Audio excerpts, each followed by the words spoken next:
நான் புறஜாதிகளை உங்கள் முன்னின்று துரத்திவிட்டு உங்கள் எல்லைகளை விஸ்தாரமாக்குவேன். எல்லைகளை விஸ்தாரமாக்குற தேவன் உங்கள் குடும்ப சூழ்நிலையில நெருக்கமான சூழ்நிலைகளை மாற்றி ஒரு பெருக்கத்தை தருகிற தேவன். சாரி பார்த்து விதவை வீட்டில் ஒரு நேர சாப்பாடு தான் இருந்தது.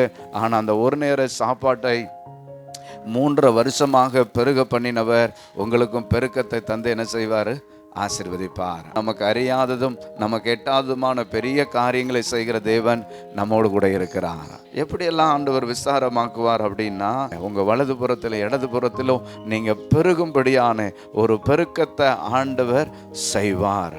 பூமியின் தூளை போல உங்களை பெருக பண்ணுவார்.